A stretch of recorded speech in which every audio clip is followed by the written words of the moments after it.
do all of that?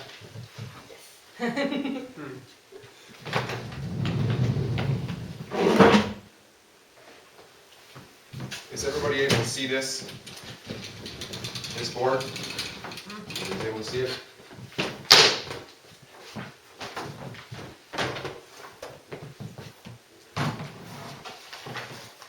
Can you maybe move it just a little bit to right, just a touch? Yeah. Thank you. All right. As Dana pointed out already, the purpose of this is to help with impromptu speaking. Now, first of all, I'm going to ask a question. Has anybody here ever been stumped on what to say at a certain point in their life? Somebody asked a question. Yeah. I don't really have a response. Well, I hope this will help with that this evening. Better Speaker Series is just that. It's a whole bunch of educationals which we hope to be able to go through this year, which cover quite a broad range of topics. I'll just read some of them off. Beginning a speech, ending a speech, controlling fear, selecting a topic, knowing your audience, creating an introduction, practicing and preparation, body language, and of course, impromptu speaking. They're not in that order. Impromptu speaking is not the first one, but I decided I wanted to start with impromptu speaking because it's the most common form of speaking. If we think about it, how often during the day does our phone ring? At work, does somebody ask us a question? Do we drive through Tim Hortons? And there can be a confusion as to tea or coffee, correct? Or somebody asks us out on a date. I mean, someone always ever asked me that, but it could happen, potentially. And that would be an impromptu speech, because I certainly would have nothing prepared for that. There's lots of examples of that. So, if we have a structure that can help us, we're a long ways to getting on to a organized response. So first of all, I want to share with you, by the way, I want to share with you the outline of this speech, which is basically a canned speech. These educationals, they come from Toastmasters. They have an outline, and we basically just modify them according to our own way of presenting. So these points that I'm coming up with, I didn't invent. These are time-tested. Toastmasters have been around for decades, and this is what seems to work. So they have what they call the 5 steps to confidence, brevity, sincerity in impromptu speaking. So I'm going to call it the 5 steps. I hope everybody can see this. You can take notes if you want. And my writing, if you don't understand it, let me know, because it's a bit of a mess sometimes. So the first one has to do with, we've all heard it, we've got 2 ears and only 1 mouth. So it has to do with listening. Listening is so important because if somebody calls us, or somebody asks us something, or somebody says, "What was that you ordered?" If we're not listening, if we're just dreaming about something else, then we're off target. And there's no possible way that we're going to be able to affirm what they're saying, or even put a counter argument across that is respectful or anything else, because we haven't heard. We'll have to just make something up, or ask again. So listening is the most important, or not the most important, it's the first step, and these are steps. The second is the pause. Right? We've all seen it in Toastmasters, those of us who have been around in Toastmasters long enough. If you see people who are experienced at table talks, or even people in debates, and we see this in political debates that are going on now, if they're asked a question, they won't necessarily just charge off with an answer. They'll take a pause. And a pause allows us to absorb it a little bit, to contemplate a little bit, and to organize our thoughts, so that then we can proceed. And the third one, you see this also in table topics a lot, is to confirm.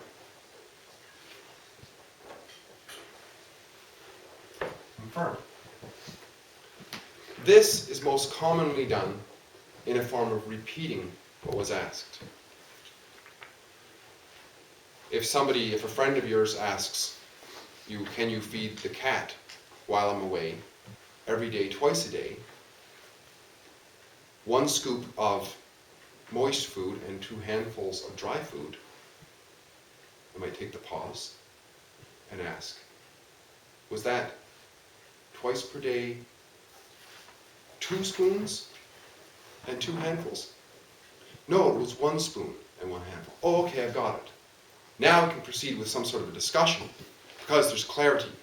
And also, the confirmation engages the other party and allows them to be part of the discussion. And it engages them and it creates a more cohesive way of communicating.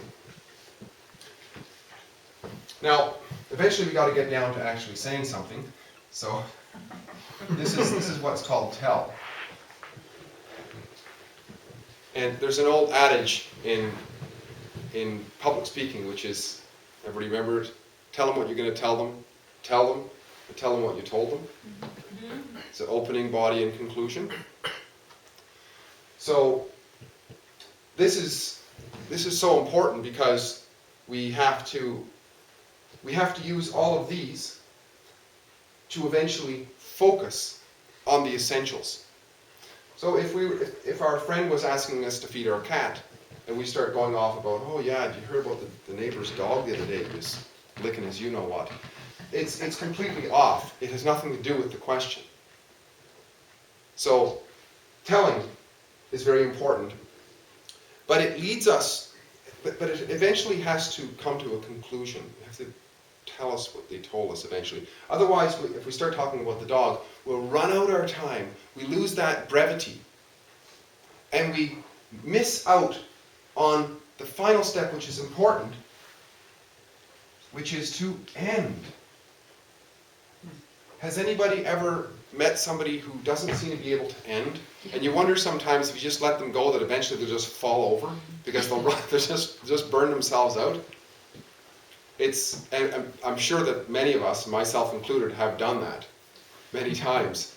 But it's important if we're going to be in reference to, especially things like questions at work and so on, it's important to get to the point and end it up. So this is a framework that we can use of steps. And it helps with our confidence because if we take those pauses, we listen, we pause, we confirm, we tell, we end, we have something to go by. We're not just shooting in the dark anymore. But this doesn't tell us completely, because we also got to know how to do this, maybe. Because not every form of communication is exactly the same. So Toastmasters talks about 4 different strategies that can be used. And there's probably many more, but these are the essential ones. How to approach the communication. They start out with, the first one is an opinion. This might be something somebody might ask, who do you think is going to win the election? Well, there's no, how do you have any firm data on that? So it would be an opinion, but an opinion based on something of substance has some sort of a reference to it. It has some sort of a reasoning to it. So for example, if I was to say, Toastmasters is the most brilliant thing in the world, or Toastmasters sucks, that doesn't mean anything, does it? I have to give some context to it. If I say it's so brilliant, so Sean Dempsey's such a wonderful leader, I get inspired about leadership whenever I sit down in an executive meeting with him. So that's a reasoning for it. The second one is cause and effect. This, certainly we see a lot of this in the political campaigns that are going on.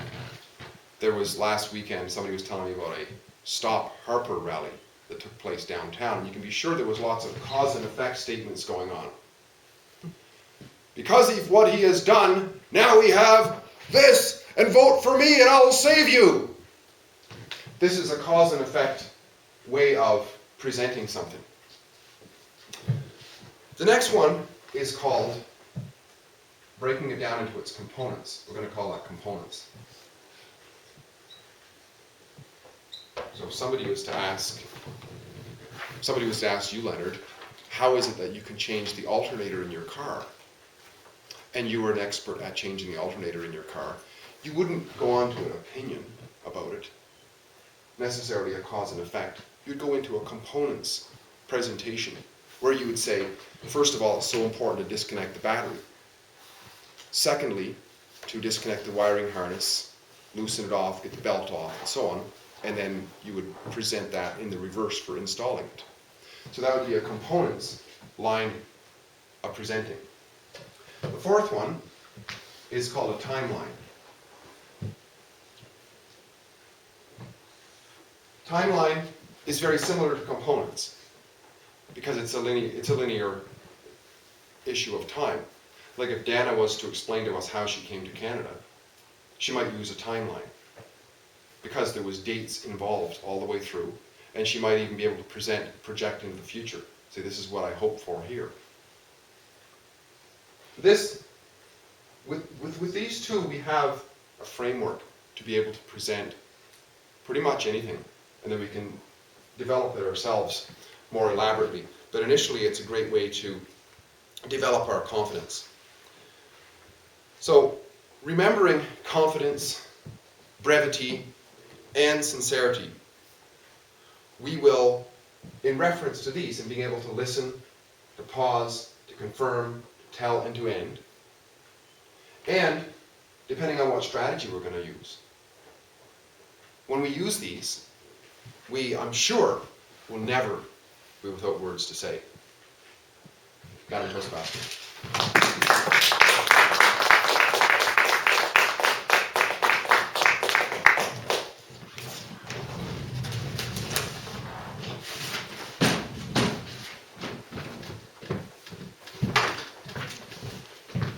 Well, that was very, very interesting. Like